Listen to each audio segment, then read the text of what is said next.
நம்ம மீனா அப்பத்தா சேனலை முதல் தடவை பார்க்குறவங்க சப்ஸ்கிரைப் பண்ணுங்கள், பக்கத்தில் இருக்க பெல் பட்டனை அழுத்துங்க.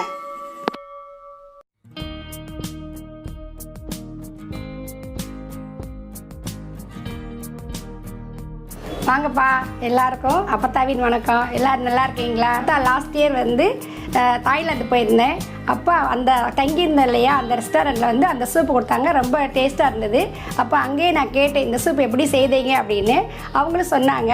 அப்புறம் இன்றைக்கி அந்த சூப் நான் செய்து காட்ட போகிறேன். எறா சூப்பு அது எப்படி செய்யலான்னு பார்க்கலாம் வாங்க.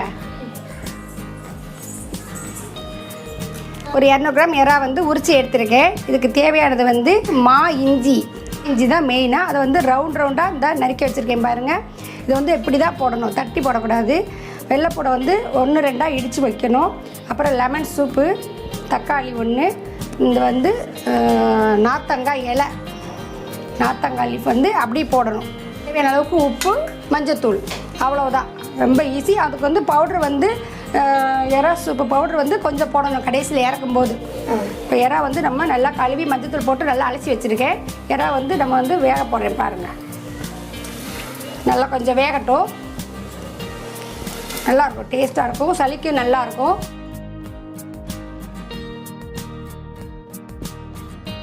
இது 4 நபருக்குன்னா 4 டம்ளர் ஊற்றிக்கலாம். நமக்கு வேணும்னா இன்னும் ஒரு 1/2 டம்ளர் கூட சேர்த்து ஊற்றிக்கலாம். கொதிக்கும் போது கொஞ்சம் வற்றும். இங்கே பாருங்கள், 4 டம்ளர் ஊற்றிருக்கேன். நல்லா கொதிக்கட்டும். நல்லா 1/4 ஸ்பூன் மஞ்சத்தூள்.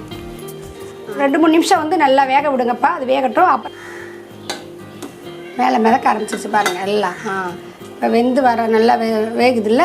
இப்போ எல்லாத்தையும் சேர்த்துக்கலாம். நல்லா ஒரு சின்ன ஆனியன் 1 நறுக்குனது போடுங்க. பாருங்கள், இடித்த 1-2 இடித்த வெள்ளைப்பூடு ஒரு 5-6 பூடு இடித்து போடுங்க. இதில் மாஞ்சி பாருங்கள். இந்த மாஞ்சி வெறுவாயிலே நல்லா சாப்பிடலாம்ப்பா, உடம்புக்கு நல்லது. பாருங்கள், நல்லா மாஞ்சி ரொம்ப நல்லாயிருக்கும். நம்ம மாஞ்சி போடுறோம். ஒரு தக்காளி போடுறோம்.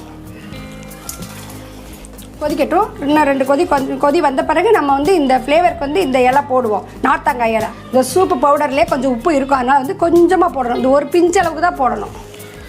தேவைப்பட்டால் போட்டுக்கலாம். அது கொதிச்சு வருது பாருங்கள். உடம்புக்கு ரொம்ப நல்லது எல்லாம். இது நான்வெஜ் சூப்பு பவுடரு. நம்ம வாங்கி வச்சுக்கிட்டோம்னா எல்லா சூப்புக்குமே இது நான்வெஜ்ஜுக்கு யூஸ் பண்ணலாம்.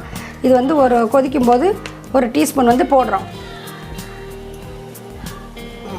கொதிக்கட்டும். நல்ல ஃப்ளேவர் கிடைக்கும். நல்லா 5 நிமிஷம் ரெடி ஆகிடும் இந்த சூப்பு. இங்கே பாருங்கள், இப்போ இது நார்த்தங்காய் இலை கழுவி வச்சுருக்கேன். இதை இதை உடச்சி ஒரு 2 இலை போடுங்க. 2 இலை போடுறோம் வாசனைக்கு. இன்னொன்று கூட போடலாம் பாப்பா. நார்த்தங்காய் வாசனைக்கு இன்னொரு இலை போட்டிருக்கேன். நம்ம விருப்பம்தான். டேஸ்ட்டு நிறையா வேணும்னா கூட 2 இலை கூட போட்டுக்கிறலாம். எல்லாம் ரெடி ஆகிடுச்சு. இறக்க போகிற டயத்தில் லெமனை புழிஞ்சு கொஞ்சம் பெப்பர் பவுடர் போட்டு இறக்கலாம். ஏன்னா ரொம்ப நேரம் கொதிக்க வைக்கக்கூடாது, ரப்பர் மாதிரி ஆகிடும். ரெடி ஆகிடுச்சுப்பா. நம்ம இப்போ இறக்க போகிறோம். இங்கே பாருங்கள், மிளகு பவுடர் இந்த அளவுக்கு போடுங்க. ஒரு 1/2 டீஸ்பூன் மிளகு பவுடர் இறக்க போகிறோம். இது ஒரு 1/2 லெமன் ஜூஸு.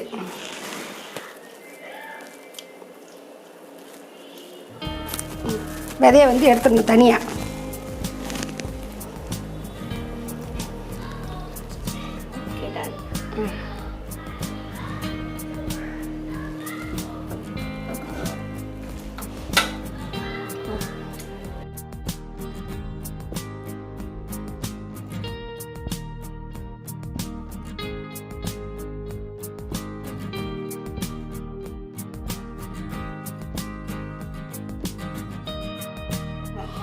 தாய்லாந்து சூப்பு எறா சூப்பு ரெடி ஆகிடுச்சுப்பா. இப்போ இது கொஞ்சம் சூடு ஆறவும் நான் அப்போ இப்போ குடிக்க போகிறேன். நல்லா ஃப்ளேவர், நல்லா வாசனையாக டேஸ்ட்டாக இருக்குது. இப்போயே சாப்பிடணும் போல் இருக்குது. சூடாக இருக்குப்பா. நல்லா சூடாக வெதுன்னு சூடாக குடிங்க. அப்போ தான் நல்லா டேஸ்ட்டாக இருக்கும்.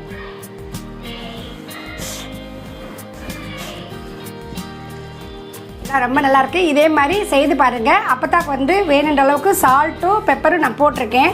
நீங்கள் வேணும்னா ஒரு பச்சை மிளகாய் கூட நீங்கள் போட்டுக்கோங்க, உங்களுக்கு காரம் தேவைன்னா.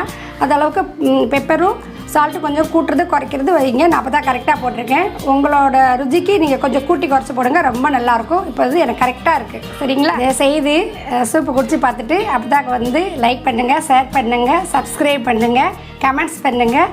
அடுத்த வீடியோவில் சந்திப்போம். பாய்.